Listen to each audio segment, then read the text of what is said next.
Hi there. In this video we're going to talk about the syncing of events from Gecko over to the Dynamics marketing events. It's very, very easy to do. A couple of things to point out. This is all being achieved on a test account currently with the barest bones of integrations. This is quite literally the fields which are pre-mapped, so we're pushing across name, last name and email, and this was achieved in about 15 seconds creating this. So I don't want you thinking that a ton of prep has gone into doing this. This isn't a really laborious task to get this up and running in no time at all. Another thing to stress is that this is a single directional integration, in that we will push information from Gecko to Dynamics, such as the name of the event, the start times. We'll create the event in the marketing events module.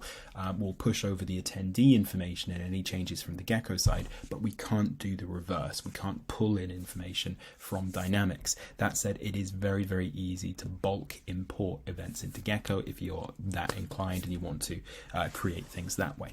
Anyway, let's get to it and let's actually do a live demonstration of what this looks like. I'm in Gecko. I'm going to go to events and I'm going to create a brand new event. We'll call this our Gecko Fall Summer Orientation event. And let's pick our start date for in a week or two's time. All I need to do in order to get this event to push across to Dynamics is to go to Advanced Settings, find the right CRM, which in this case is the Marketing Events integration. The nice thing is you can push the same data to multiple places as well. So if you've got a UAT or test instance that you want to also push this to, you can push the information in two different directions. We're going to hit save there. And in the meantime, let's go over to Dynamics. So to kind of back up, just to clarify, we are writing this to the marketing module or object. And once we're there, we're going to head over to the event planning area. And here we can see we have the Gecko Summer Orientation event all ready for us, which is absolutely brilliant. We can see that we don't have anybody registered for the event just yet, so let's go ahead and get that changed. Back to the Gecko event, we're going to go ahead and add some contacts, and this is a test account. We've only got 2 contacts. I'll add them both. Now Gecko will automatically be pushing these, but just to speed things up for the sake of the video, I'm going to hit sync. And we're going to hopefully give this a couple of seconds. I'll refresh it. If not, I'll pause it if it hasn't already pushed those over. I'll pause that just for a minute. Okay, about 15 seconds have passed since I paused the video there, and we can see our registration count has shot up to 2. So in the registration and attendance, that's all pushed across. And again, this isn't something you have to manually click any buttons to do. It will do this just as fast if you leave it to its own volition.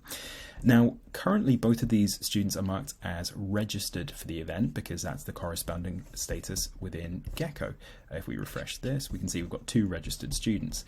Let's go ahead and change one of the statuses. So we'll imagine that our first student has come to our event. Let's imagine that this is live. We'll edit the booking and we'll mark them as attended. And let's say this particular student decides to cancel.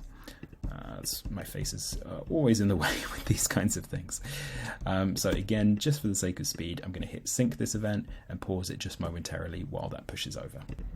Okay, and the information has synced across. That took about 30 to 40 seconds to push over 2 bits of information, but we can see that the flow of the event has changed quite drastically. We now have a registration count of 1 and a check-in count of 1.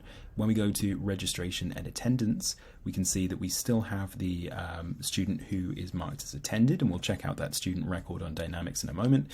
But if we scroll down, we can see here is the contact who was marked as cancelled. So we're pushing over that corresponding reference. Now, if we do click on the student record and we head to the events attended, we can see the events that we're registered for. We can see the the events that we've also checked into.